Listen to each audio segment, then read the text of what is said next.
The U.S. Navy's Indoor Ocean is a piece of art wave simulation facility that can recreate almost any kind of wave and ocean condition. The Navy's Maneuvering and Seakeeping Basin, or MASC, is one of the world's largest indoor ocean testing facilities, which is located at the Naval Surface Warfare Center in Carderock, Maryland. This indoor ocean is a massive 12 million gallon pool that can literally mimic almost any real ocean condition and is used to test the capabilities of ships, submarines, and other seagoing vessels from design to completion, with the ability to simulate waves up to 40 feet in height, equivalent to some of the most powerful storms on Earth. Let's give you an example. The U.S. Navy's newest warship, USS Sumwalt, will be a leap forward in the latest seagoing defense technology, featuring an electric propulsion system, a wave-piercing pointy bow, and a stealth design, as well as advanced weaponry. But before this newest warship ship hits the waves, its safety and seagoing capabilities need to be tested in the Navy's immense indoor ocean facility, and that's exactly where MASC comes to play. One of the earliest steps to building a new military ship of any kind is to thoroughly vet it for strengths and weaknesses in the testing waters of the Navy's Maneuvering and Seakeeping Basin. Holding more than 12 million gallons, the 240-foot wide, 360-foot long pool tests military and also non-military vessels for seaworthiness. Those include ships, submarines, and autonomous vehicles that are used to research oceanic conditions. MASC can mimic virtually any sea condition around the world's oceans, from particular locations such as the North Atlantic to the Pacific Ocean. It literally can test small-scale models of Navy ships in every single environment that it's going to encounter as a full-scale ship. And this facility allows U.S. Navy to totally understand what that big ship is going to do under real conditions. The pool itself is 20 feet deep with dark blue water, with a trench along its length that's 35 feet deep. Along the sides, a train of long, skinny paddles jut out above the water's surface and move in a sometimes snake-like way. They can create just about any type of wave a ship may encounter in the ocean, and drop in ship models that range in size from 10 to 30 feet long. Electric motors and a timing belt drive the wave machine's paddles' motion as they rock in and out from the pool wall. In 2013, the facility replaced its relatively clunky 21 pneumatic domes, which were slower and less responsive, with 216 individually controlled paddles built into the border of the pool. About 6 feet tall and 3 feet wide, the long, skinny paddles can whip up waves from a variety of angles along the pool and mimic both long and short irregular waves. Waves can be spread in any direction as desired. Swells can cover the pool, or they can be localized in one section only. The paddles can even recreate whirlpools, which may happen in the sea when fast-flowing tides enter narrow straits, and a shallow beach area can test conditions that occur when waves rebound from shorelines. Maybe the most powerful part of the upgraded system is its precise computer control. Testers can design a particular sea condition and program the computer to create it. Operators can call up a 3D virtual model of the types of waves they want, even before a specific wavemaker program is implemented. In this facility, repeatability is the key to accurate testing. The operators design experiments and build models and instruments for testing.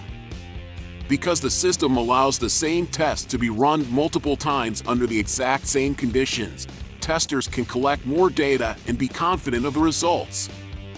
The thing is, when those waves are finally in motion, the water that bounces back creates hydrostatic pressure on the wave-making paddles. Sensors detect that pushback, and a computer algorithm determines how much energy the paddles need. Then the paddles can keep moving at the correct speed and frequency to generate a particular kind of wave accurately. The wave pool includes 2 force transducers that track what is happening in the tank at any given moment while making a wave. That feedback to the computer means the system can control waves precisely and stop them exactly when desired. Length can be scaled up or down directly, so at a hypothetical 10:1 scale, a 40-foot wave in the ocean would be equivalent to a 4-foot wave in an artificial environment. Testers are most concerned with two other wave components though. Amplitude, which is the height of the wave, and frequency, which is how often a new wave arrives in a fixed amount of time. If a test requires examining the effects of real ocean waves 3 feet high that encounter a ship every 10 seconds, they can't just divide those numbers down for a simple ratio. The periodicity of the wave on how often it hits the bow of the ship, for instance, requires a square root calculation for the time period. Testing a ship design starts long before a new type of ship or vessel modification is actually constructed. Once shipbuilders get a new requirement, say the ability to go a certain speed or to carry a greater amount of cargo, mass testing characterizes those features in miniature and pits them against all of the sea conditions that the ship may encounter. Tests will closely examine how different parts of the ship perform under calm and adverse conditions, including the propeller, artillery, and other parts of the ship that experience drag or water resistance, especially in choppy conditions. Testers can go back to the shipbuilders and tell them what to expect, based on how it performed at mast. The next phase is to build the full-scale model. Mast places instruments on the full-scale version to collect data, and then compares it to how the earlier, smaller model did. This further helps predict which design features are safe to keep and which should be further modified or tossed out. In the end, builders can go ahead with the modification or brand new ship with confidence that safety and performance won't suffer. It's also good to know that the Navy's indoor ocean is not just useful for the U.S. Navy, it also brings a lot of values to other organizations and industries such as the offshore oil and gas industry and the maritime transportation industry. These organizations can also use the indoor ocean to test their own equipment and procedures in simulated sea conditions, helping them to ensure the safety and reliability of their operations. The U.S. Navy's indoor ocean or wave basin is also a valuable resource for the offshore oil and gas maritime transportation industries. The mast facility allows these industries to test the impacts of extreme waves on their operations, ensuring the safety and efficiency of their vessels' platforms and infrastructure. One of the key ways in which these industries use the wave basin is to test the stability and durability of their vessels and offshore structures.